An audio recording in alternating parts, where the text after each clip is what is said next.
Well, hi, everybody. Thanks for joining us. My name is Sam Lee. I'm the Deputy Associate General Counsel for Procurement Law at the SBA. I've been at SBA since 2008.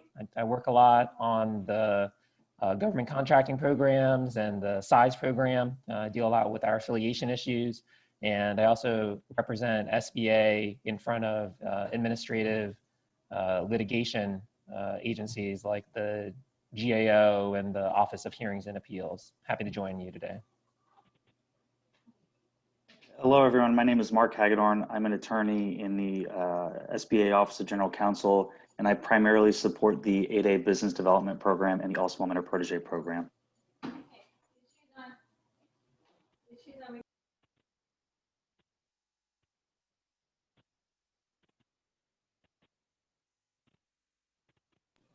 And we may have some more colleagues joining us to discuss the Hub Zone program. We've made some changes there, and the Women-Owned Small Business Program. If they're not here, then Mark and I can go over those sections.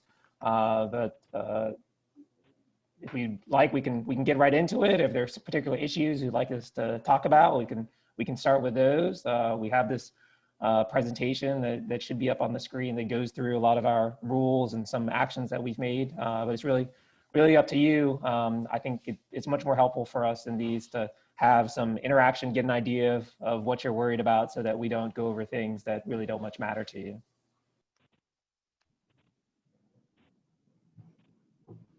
My guess, being in Oklahoma, everyone's very interested in the changes to Hub Zone program. And of course, like everywhere in the States, everyone's interested in the ongoing changes to the Women-Owned Small Business Program, and then all SBA changes in general. So I'm sure that if anyone has any particular comments, then jump in. But I'm pretty sure we're all tracking what you guys are doing. That's great. Okay, so I'll fast forward to some of those parts in this presentation. Now, I'm going to start moving the presentation. If you have problems with seeing what I'm doing, just speak up and let me know. I don't think for me at least, there's not chat that's coming up. So let me see if I can move through on this.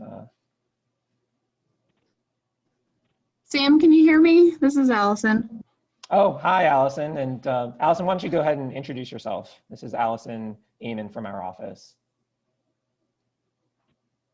Hi, everyone. Let me know if you can't hear me. I just joined. I apologize for being a little late.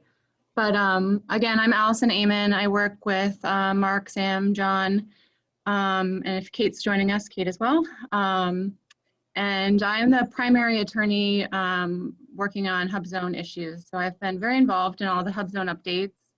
I worked on the rule itself, on the proposed rule, and then I was on maternity leave when the final rule was being drafted, but I worked on the tail end of that project.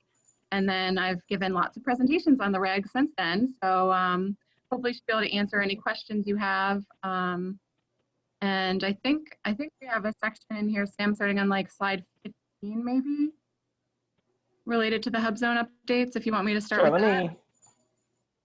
Unless you want to go in a different order. Let me skip ahead to those.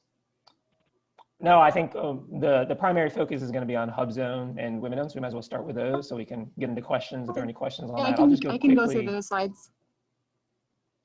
Let's see. We do have a few things in here about the last NDAA, National Defense Authorization Act, and a law that just came out about the VA. And then Congress is looking at making changes to the small business programs in NDAA 21. One thing you might be interested in is there's proposals in both houses of Congress to extend the 8A program by an extra year for companies that were participating in the program on March 13th, which was the beginning of the pandemic. Both houses seem to agree on that point. There's some things in the House bill that aren't in the Senate, some things in the Senate that aren't in the House, but that seems to be in both of them.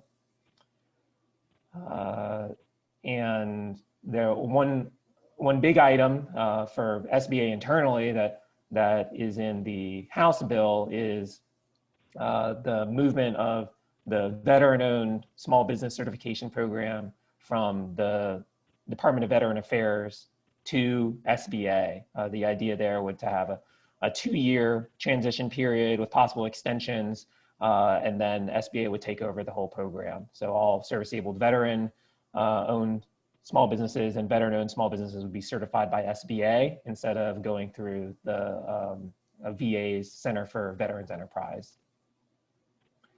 And as I'm going through this quickly because some things get into legislation, nothing really happens to them. We track them, but primarily the main way of passing small business legislation over the past few years has been through the National Defense Authorization Act, through the NDAA, and that's going through conference right now. That was passed by the House, they have a version, passed by the Senate, they have a version, and they're consolidating those right now. So we should be able to see something on the NDAA fairly shortly. So let me, I'm gonna go straight to HubZone. We'll go back to women-owned small business after we deal with HubZone. And I'm gonna go through here, the NDAA, and we'll start here. Everybody should be on slide 32. And Allison, I'll hand it over to you. And just tell me when you'd like to move the slides.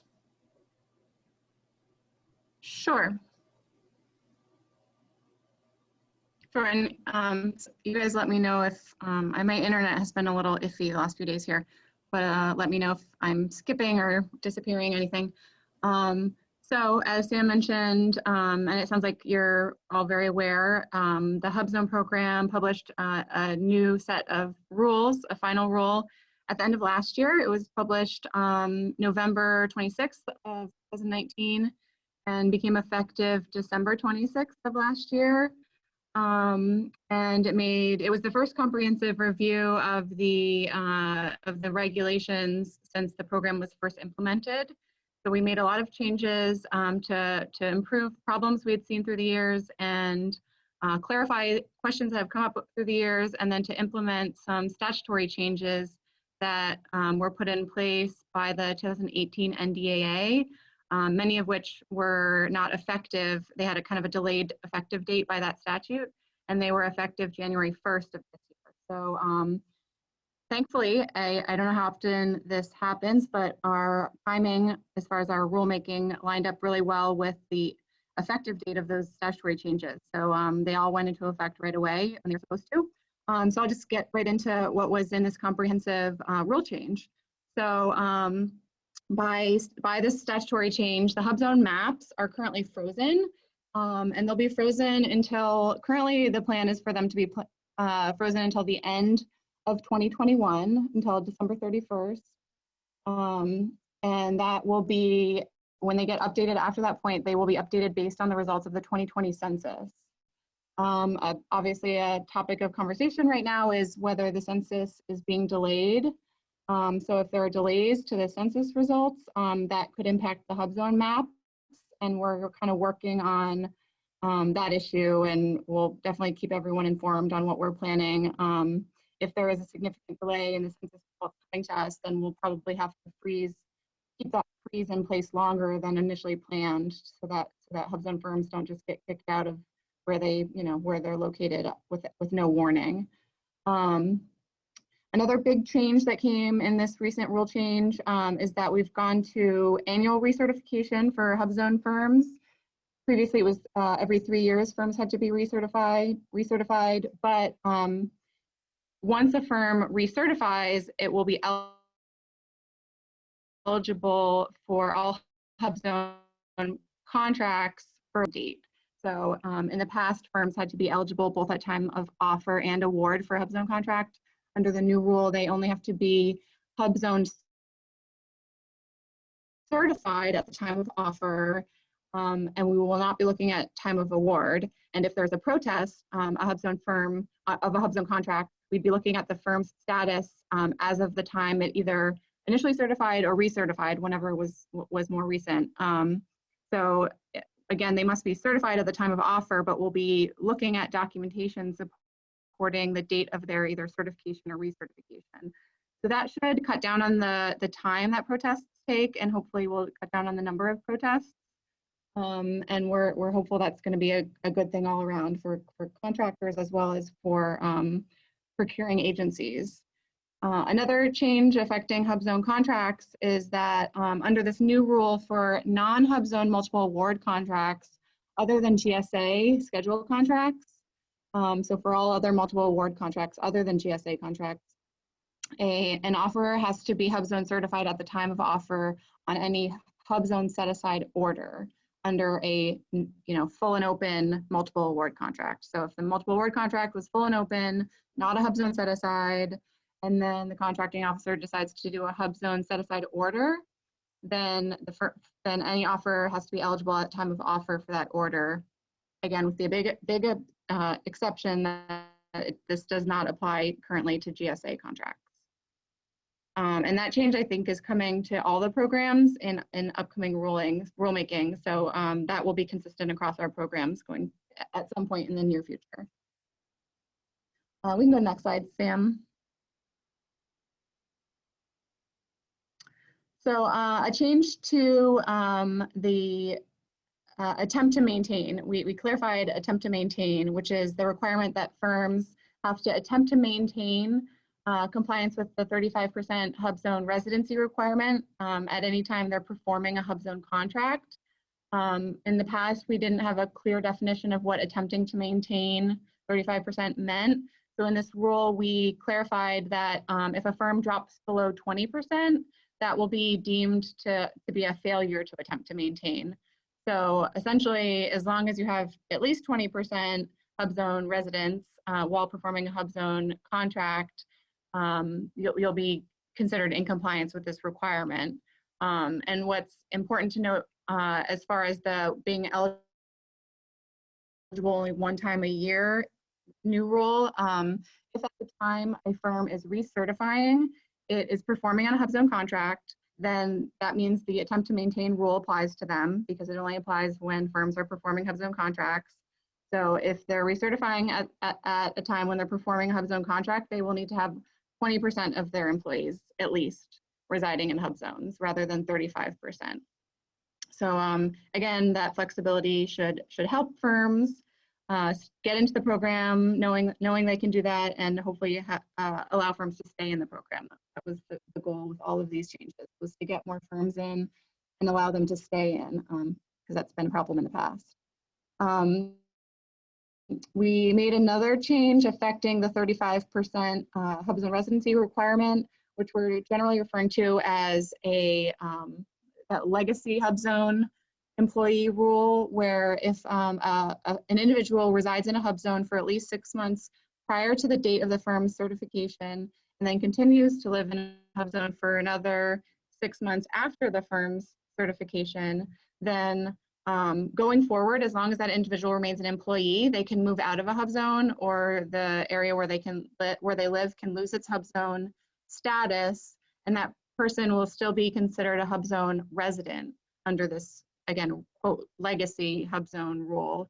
And that's to address the problem we saw in the past where hub zone firms started to do better or got a lot of business, and the hub zone where they were located improved, and the firm was able to pay their employees more, and as a result their employees might want to move to a different area. That put the hub zone firm in a position where they had to either hire new people to compensate for someone moving out of a hub zone when they didn't necessarily want to hire someone new or need to, or they had to fire that person. So we didn't think it made sense to put firms in that position. So this rule change addresses that issue and allows them to keep people on their payroll who were hub zone residents for a year. So that's another, or hopefully going to see some positive changes in the program as a result of that rule. And then the last bullet here, we clarified, this is not a change, but a clarification of our policy, that if a firm has employees that are temporarily living overseas performing on a contract, we'll consider their US residents to be their residents for purposes of determining whether or not they live in a hub zone. We can go to the next slide.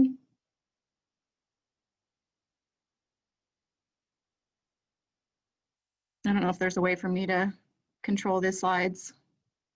There we go. Another pretty significant change that came from this rule impacts the principal office requirement. Under the new rule, we are attempting to reward firms that invest in hub zone areas by either purchasing a building or entering into a long-term lease. And so under this new rule, if a hub zone firm either purchases a building or again enters into a long-term lease, which we define as a lease of 10 years or more, and the building that they've either purchased or leased is in a hub zone, and that area meets the definition of principal office, meaning basically most of their employees work in that location, or technically it needs to be the location where the most number of employees work. It doesn't have to be majority, but more people have to be working there than anywhere else. So if they meet those requirements, then we'll consider that their principal office, and we'll consider it to be located in a hub zone for 10 years, even if the area loses its hub zone designation. So again, that's to reward firms that are purchasing buildings because we don't want to disincentivize firms to investing in hub zones by them having this ability in the hub zone map. So we think that's a good change. We've clarified, it's again not a change in policy, but a clarification in the regs that we will include the employees of an affiliate of a hub zone applicant or hub zone participant when we're calculating its compliance with the 35% principal office requirements, if we find that there's no clear line of fracture between the either applicant or participant and its affiliate or affiliates. Again, this is something this has been a policy of ours for a long time, but it hasn't been clearly spelled out in the regs. So we're hopeful that now that it's in the regs, it'll be more widely understood and firms won't be caught off guard by this when they're applying. Another significant change for hub zone firms is that starting January 1, we are by statute required to process them within 60 days of a complete submission. So my understanding is that the program office is in compliance with this currently, and we shouldn't have firms that are waiting longer than 60 days to get an answer on whether or not they are getting certification. So again, that should be a good thing for firms. Next slide, Sam.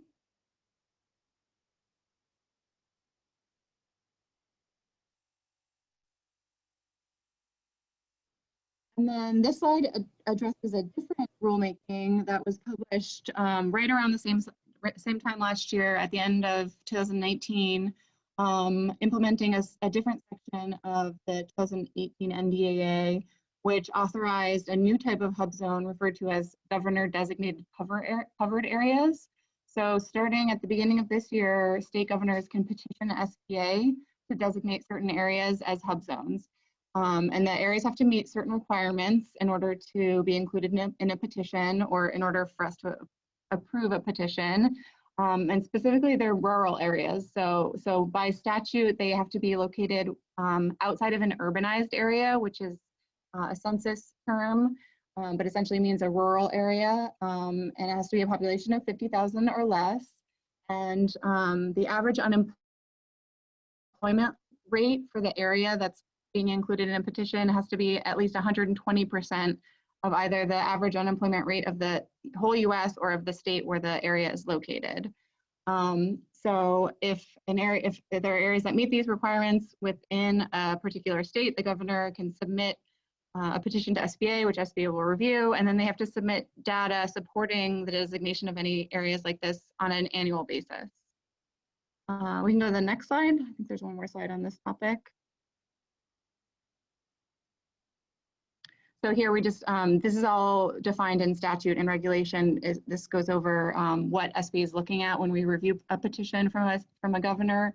And essentially we're looking at the potential for job creation and investment in the area, the interest of small businesses in the area to be designated as a hub zone, how the local and state government officials have incorporated the area into any sort of economic development strategy.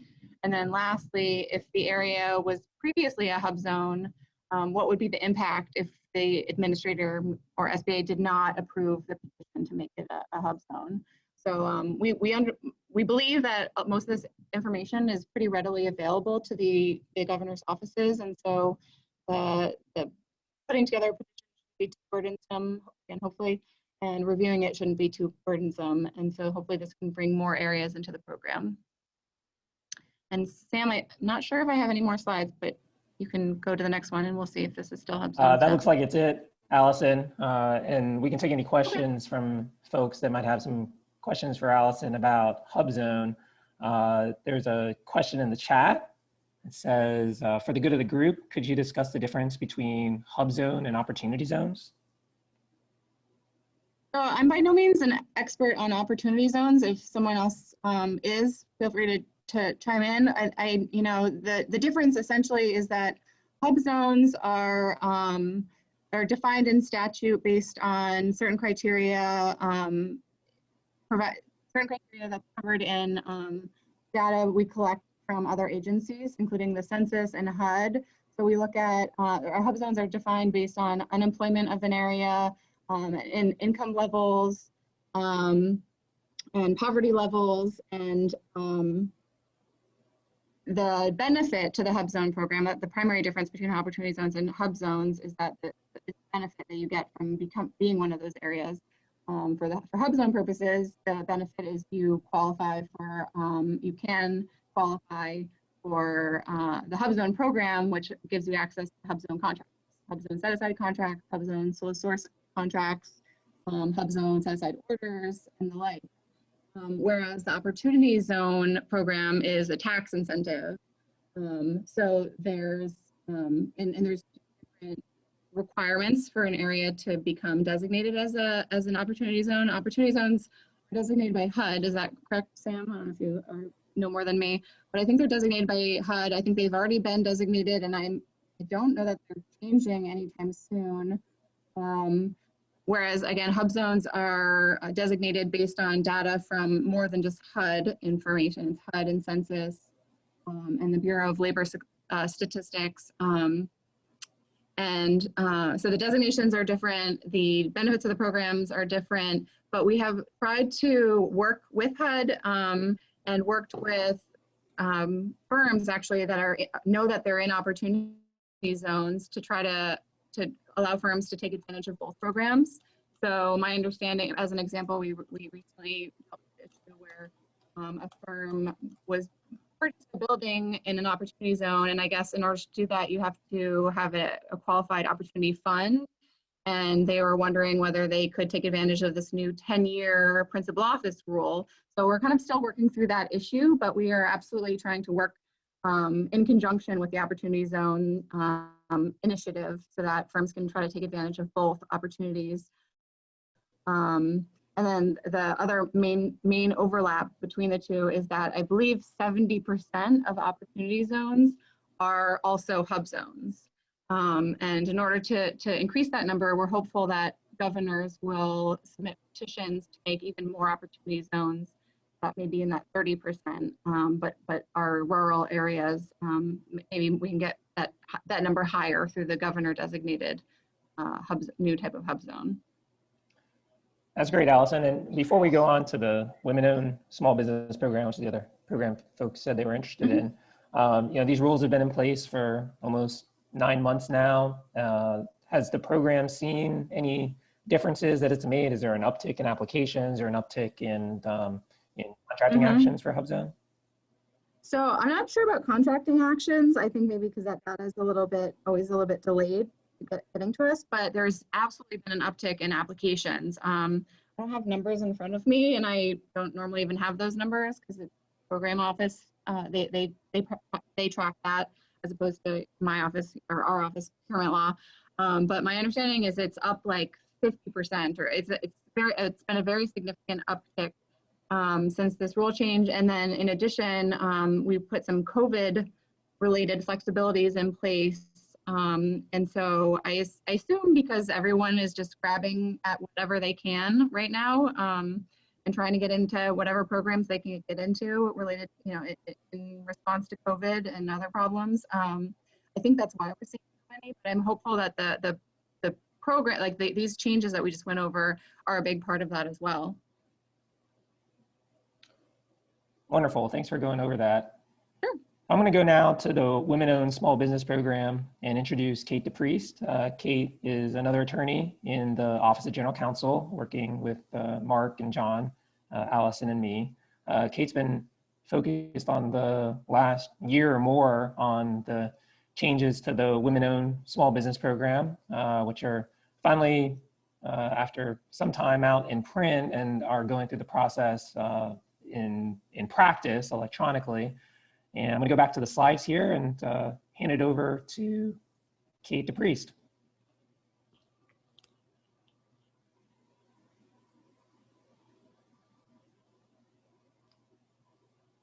And hopefully you're on, Kate.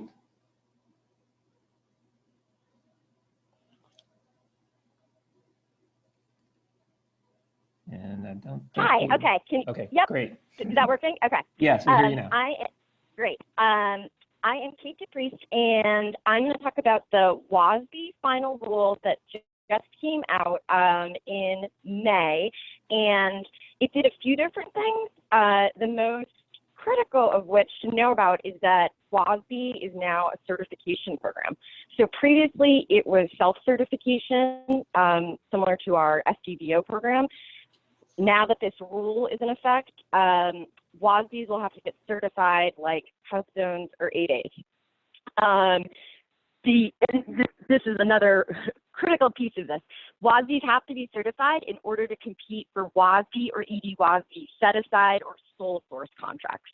So women-owned small businesses can still self-identify as such for contracts and for small business contracts, just not for WASB or ED-WASB set-aside. So we already have our application platform open and available for accepting certification applications. Firms can apply to be certified either through SBA, through a third-party certifier, and there are 4 authorized third-party certifiers, or by another government entity certifier.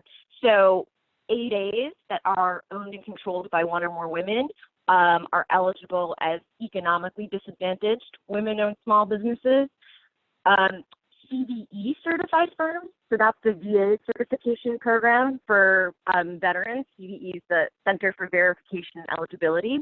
So firms that have their CVE certification and are owned and controlled by one or more women can submit that to SBA in support of their WASB application.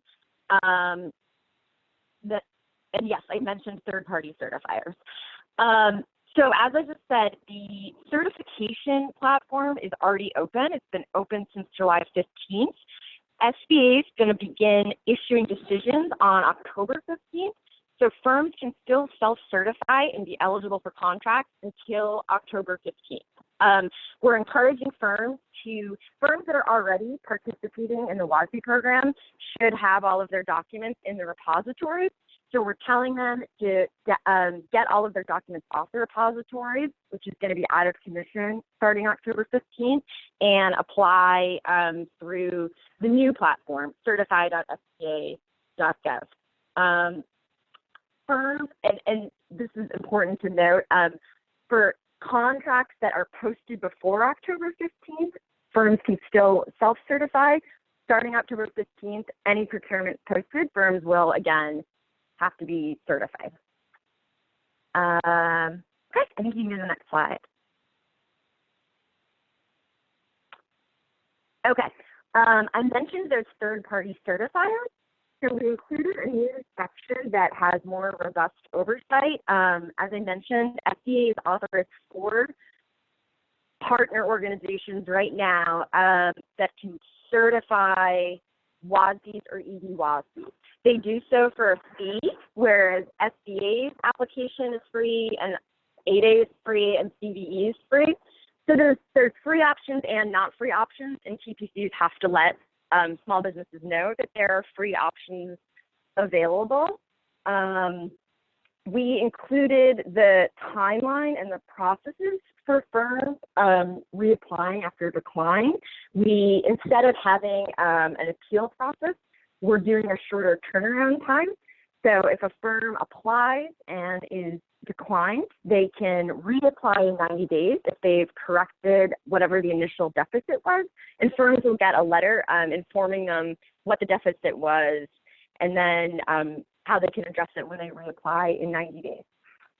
We also included more details about how firms can stay certified.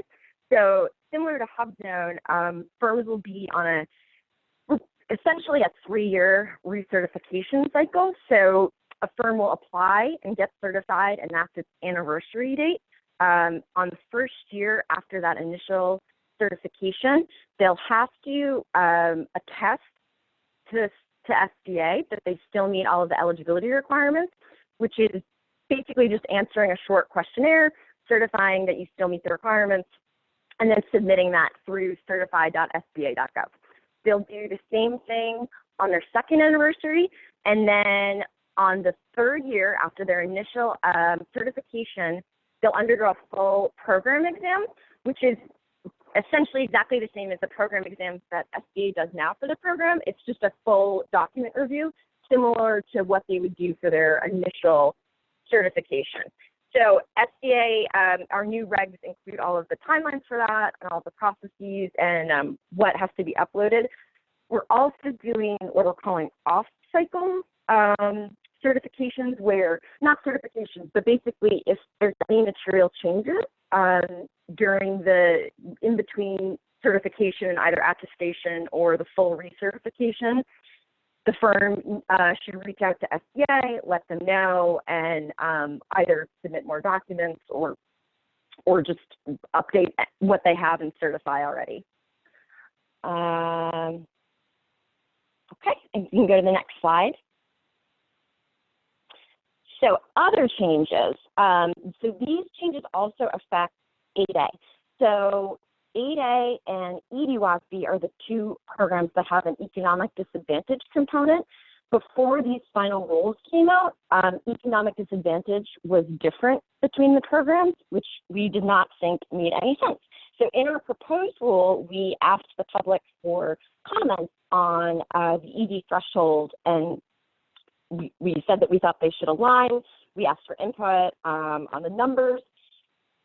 The overwhelming majority of commenters supported both aligning the ED threshold between the programs and having the 8A ED threshold match the ED-WASB threshold, which is the personal net worth for the individual claiming economic disadvantage is $750,000. So again, that was always the case for ED-WASB, but now the programs match, which we just think makes a lot more sense, so that you don't have someone who's applying to one program and is economically disadvantaged and not for the other. We also revised both programs' regs in terms of what is excluded from the personal net worth calculation of the individual. So previously, funds in qualified retirement accounts, they were only excluded if the individual was 59 and a half years or older, because that's the age where you can take the money out without penalty. We wanted to expand the pool of applicants and not have people potentially be disqualified because of retirement savings. And one, because again, we want as many eligible firms as possible to be able to participate. And 2, we didn't want to disincentivize saving for retirement because that's good public policy. So now, and this part of the rule is effective, it's been effective as of July 15th, funds in qualified retirement accounts are excluded. And then we also just clarified, and I don't know if we've already talked about this when Ali talked about HubZone, but firms will need to recertify their status on long-term contracts. So I think that's all I have to go over, but it looks like we had some questions. So Sam, are you reading those? Sure. We have a couple questions in the chat, and they're about how the alternative methods for getting certified. One about third-party certification. Is SBA going to send the business any sort of confirmation when a firm uploads its third-party certification documents? Yes. Yep. Firms will get communication telling them where their application is in the process. So they'll get a notification if they're missing documents, if they've uploaded something, and once an analyst has had a chance to see it, if it's expired, again, if it's missing, wrong, they'll also get a notification if everything's been uploaded, checked, not expired, and just waiting for a review. So basically through pre-screening. Pre-screening essentially, hopefully, will weed out, for example, missing documents or expired documents. But for a firm that's getting TPC certified, the TPC should, hopefully, they absolutely should be making sure that all of the firm's documents are in order and unexpired. They will then issue the firm a certificate. The firm can upload that certificate, and they should get a confirmation that, yep, we have your certificate and it's being reviewed. Great. And then what about on the ED WASB side? And let's say you're an 8A firm, will you still need to apply for ED WASB, or would the 8A certification also qualify your business for ED WASB? It's a question from so your 8A certification, again, you would need to, as long as you, not all 8A firms are ED WASB eligible, of course, because the 8A firm would still need to meet WASB's eligibility requirements, which is 51% owned and controlled by one or more women who are U.S. citizens. So as long as the 8A firm met that requirement, an 8A certified firm, that firm's economic disadvantage would already have been established during the 8A application process. So they would just need to submit documentation showing that they were, again, 51% owned and controlled by one or more women who are U.S. citizens, which they could do using the passports or birth certificates or naturalization papers of the owners, which hopefully, again, would have been part of their 8A application. But they shouldn't need to do anything else. And Kate, do you know, since we've opened up the portal on July 15th, what the volume has been and interest in the program? Yeah, I know, I want to say close to 2,000 firms have applied. There's like, they were at 1,600, because I know that there are like several hundred that are still, I think there's 800 being processed, 400 that are being pre-screened. So again, that's the stage where if the firm has an incomplete application, or if they're still, firms can also, you can start an application and then come back. You don't need to do it all in one sitting. So those are applications that are still in process. And then I think they processed like 400. But again, no one, just to be clear, processing means that SBA internally is able to review and see if all the documents are there. No firms received a decision yet. We're not issuing decisions until October 15th. So if a firm has applied, just again, no one needs to be worried if they haven't heard anything yet, because no one will hear anything until October 15th. Great. Well, I hope people get their applications in so they can get news on October 15th and be ready for it. Yes. Thank you, Kate. Unless there are any other questions, I'm going to go on to the 8A program and bring in Mark Hagedorn again.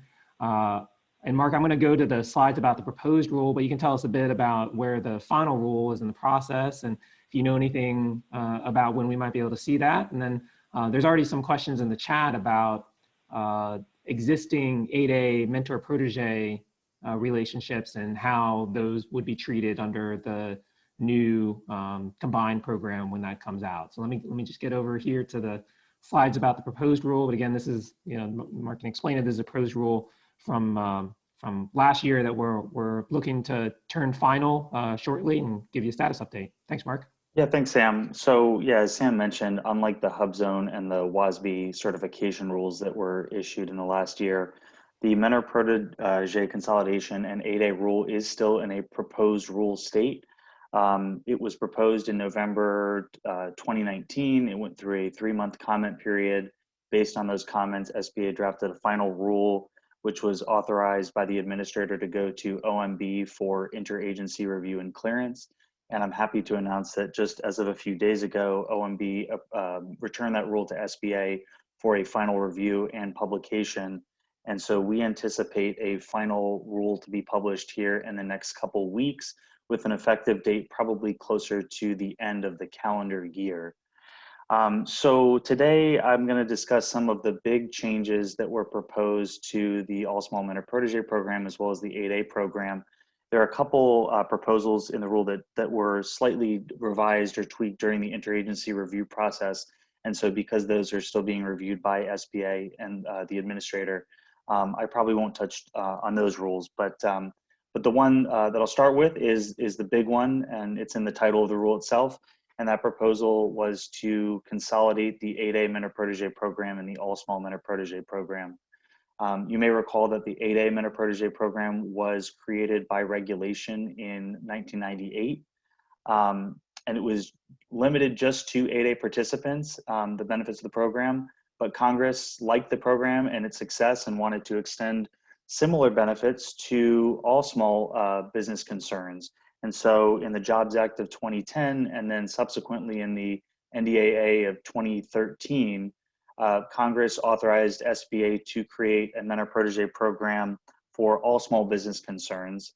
However, at that time, there were some concerns that just creating one program might dilute some of the benefits that were available to the 8A community. And so in 2016, when the All Small Mentor Protege program was propped up, SBA decided to keep the 8A Mentor Protege program as its own standalone program. However, 4 years later, after implementation of the All Small Mentor Protege program, it's very clear that the programs operate identically and the benefits are identical. And so at this time, SBA has decided to eliminate duplicative functions within the agency and merge the 8A Mentor Protege program into the All Small Mentor Protege program. We also think that that will free up some time for business opportunity specialists who service 8A firms to do more of the business development functions of their job and not have to review 8A Mentor Protege applications as well as the Mentor Protege annual review that's currently done in that program. With respect, I'll just touch on that question with respect to whether existing 8A Mentor Protege relationships will automatically transfer into the All Small Mentor Protege program. Unfortunately, I don't have a solid answer for you today. I will say that the program office is looking at this issue right now. They're working both internally and with a contractor to put out guidance to the 8A and all small communities that will explain how this consolidation will impact the programs. My best guess is that unless the parties opt out of the All Small Mentor Protege program, any existing 8A Mentor Protege relationship will automatically pour over into the All Small Mentor Protege program. And that's, in my view, probably because of the two Mentor Protege relationship lifetime limit that is applicable to both 8A firms and firms that are participating in the All Small program. And so just to be mindful of that lifetime limitation, it's my understanding that they will probably automatically pour over, but please keep an eye out from the program office for further guidance on that. I think we can go to the next slide, Sam. Some changes to the rules governing joint venture participation in SBA programs generally, as well as the 8A program. You may recall that in the proposed rule, SBA revised the regs or proposed to revise the regs to remove SBA's approval process for 8A joint venture agreements. And that would be joint ventures formed to pursue 8A contracts. Although we haven't heard of any firms or JVs missing out on contract opportunities because SBA was unable to approve a joint venture agreement in time for award, we've heard from the 8A community that that process is lengthy, burdensome, and sometimes it can actually be expensive. And so SBA doesn't review or approve joint venture agreements in any other program. And so this change would be consistent with the other programs. We were also comfortable that the size protest mechanism has been working for several years to look at 8A joint venture agreements for compliance to the extent that that JV would be relying on a mentor protege exclusion from affiliation. And so we believe that that protest mechanism has sufficiently policed the 8A joint venture activities and will continue to do so. The proposed rule did keep in place SBA's approval and review process for joint ventures to go after sole source 8A contracts. And we anticipate that the final rule will maintain that proposal because there are no protests in sole source contracts and because only SBA and the contracting officer would ever really have a copy of that joint venture agreement. We believe that SBA's approval and review process is still necessary to ensure that that those joint ventures are meeting the regulatory requirements specific to the 8A joint ventures. The rule proposed a clarification of existing policy that facilities clearance officers do not count as may be counted as administrative personnel for purposes of the unpopulated rule that is now applicable to all joint ventures formed to go after small business contracts.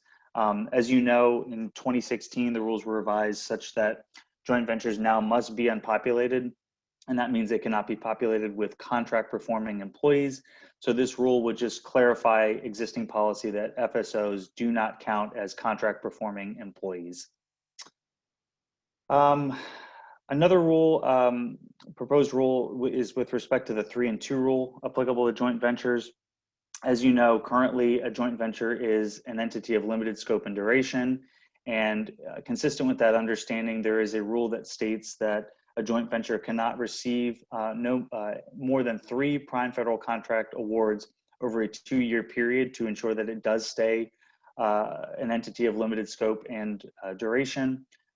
We've heard from the community that 3 contract limit has been a little burdensome on the small business community, requiring JV partners that would otherwise be allowed to form new joint ventures after those 3 contracts were awarded.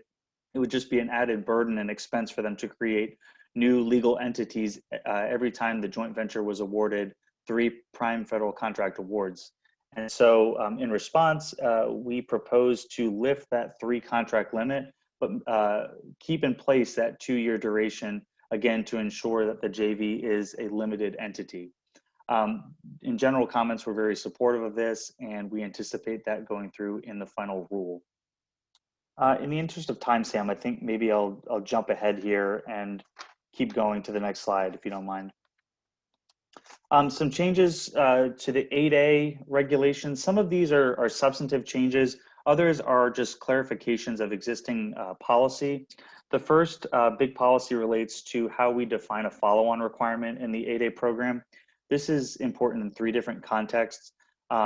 First, our rules state, and the FAR as well, state that when when a contract is awarded through the 8A program, its follow-on or renewable acquisition must stay in the 8A program unless the head of the 8A program, the Associate Administrator for Business Development, grants a release of that requirement to be solicited as a small business, some type of small business contract. Second, specific to entity participation in the program, that's ANCs, tribes, NHOs, our rules state that if a contract is awarded to an entity-owned firm, the follow-on contract to that procurement may not be awarded on a sole source basis to a sister entity in the 8A program under that same entity. And that ensures that that entity-owned firms are developing as individual businesses, because again, this is a business development program. And so that follow-on requirement is important in that context. And so, excuse me, yeah. And so there's been some confusion in the 8A procurement community with respect to new versus follow-ons. I'm sorry, the last important context is related to adverse impact. And that states that SBA will not accept a procurement into the 8A program if it would have an adverse impact on a small business, a group of small business, or other small business programs. And so we've taken some issue with some agencies that are seeking to remove requirements from the 8A program, claiming that it's a new requirement. And part of the issue is that there's a lack of guidance in the SBA regulations related to what constitutes a follow-on requirement. So this would be the first time that SBA defines what a follow-on requirement is. And in our regs, we state that the analysis is a function of changes to the scope of the contract, changes to the magnitude of the contract, and any changes to the end user of the services under that contract. Let's see.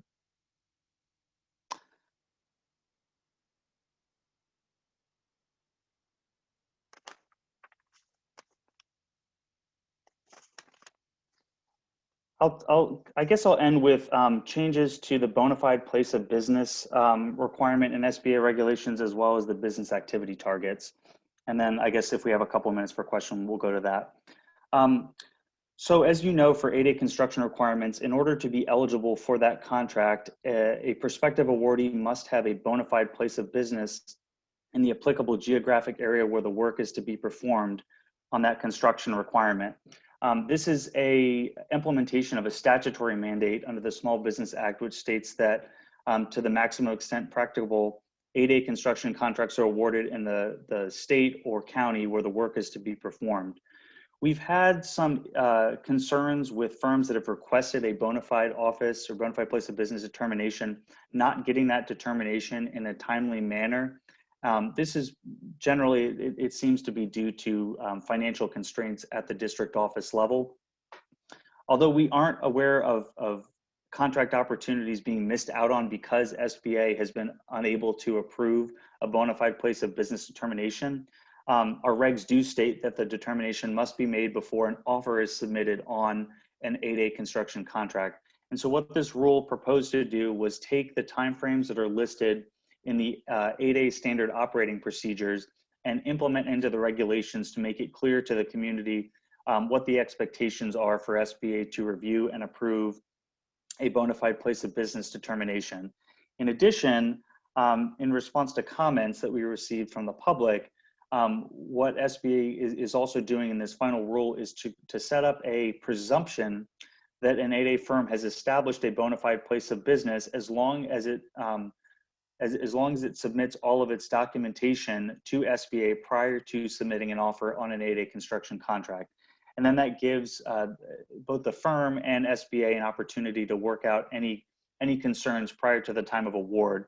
But we feel that this is a welcome change and will allow more opportunities for firms going after 8A construction contracts. With respect to the business activity targets, we didn't propose too many substantive changes related to the business activity targets that apply to firms that are in the transitional stage of the program. And these generally require these transitional firms to obtain a certain percentage of their work from non-8A contract sources. However, in response to comments that we received from the public, SBA has, in the final rule, drafted provisions that would be a little bit more flexible, not only with respect to the percentages that are required for non-8A revenues in that transitional stage, but also the consequences of not meeting a business activity target in a particular program year. As you know, currently in the rules, if a firm does not meet its business activity targets in a program year, it would be ineligible for sole source 8A contracting benefits unless it either complies with those business activity targets or otherwise qualifies for reinstatement under the regulations.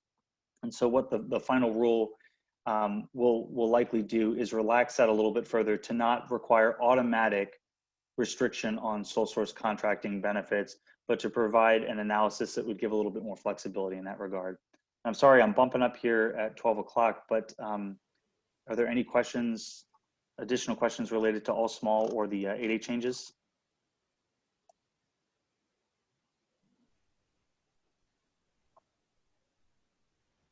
Anybody have questions, you can either put them in the chat or unmute yourself and speak up.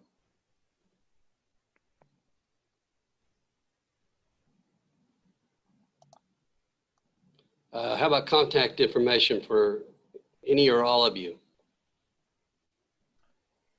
Sure, you can always try to contact us through email. The email at SBA is pretty simple. It's always firstname.lastname@sba.gov. So my email is sam.le@sba.gov.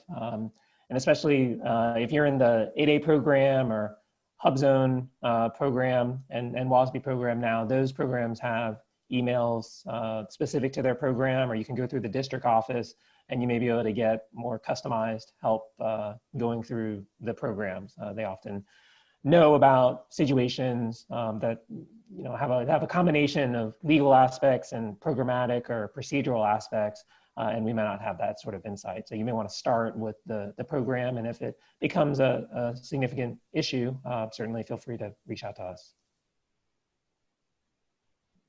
I think Patience asks an interesting question, and you can go to the SBA panel or to anyone who's got a good answer. How do you find a partner to be in the mentor protege program with? So the All Small Mentor Protege program is not a matchmaking program. And so the program office at SBA doesn't facilitate those relationships. It's my understanding, and Carter, maybe you can jump in on this as well, that in many cases, SBA resource partners might have either just through personal experience or by collecting possibly a list or whatnot, have a list of maybe firms that might be interested in partnering with small businesses in the All Small Mentor Protege program. Is there? It is a very personal thing. So one method may be to go to events like this one and meet people, but work with your PTEC counselor, Patience. It is a process because you have to find not only a partner, but the partner that's right for you. So it can be involved. And Don points out it's up to you to build relationships and then apply in the program. So that's absolutely true. It's just like finding any kind of good partner. You've got to meet a lot of people to find the right one.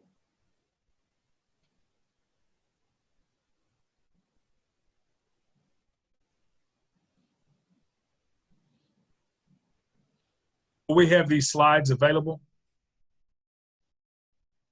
Sure, I can send these slides to Carter, and if you have some place to make them available, you can do that. Yeah, send them to me. I'll put them on the shell, the event shell, the Next Thought site. And by the way, this is a good time to just let everyone know that the login you use to get into the Next Thought shell, where you found the agenda for today and the link to the Zoom meeting, that is available to you for a while afterwards. I don't know the exact number of weeks or whatever, but I can find from our agency. Our agency used Next Thought for a big conference recently, and so we decided to include the shell in this event. But it definitely gives us an opportunity to put any resources like that inside the shell, so you can log back in future days, in a couple of weeks maybe, and get various resources from these presentations. Which, by the way, if you're a proud Oklahoman, Next Thought is a company located in Norman, Oklahoma.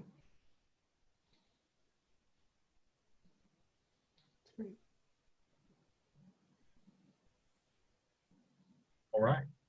Thank you, SBA. Of course, thanks for having us. It was a good time. Thank you.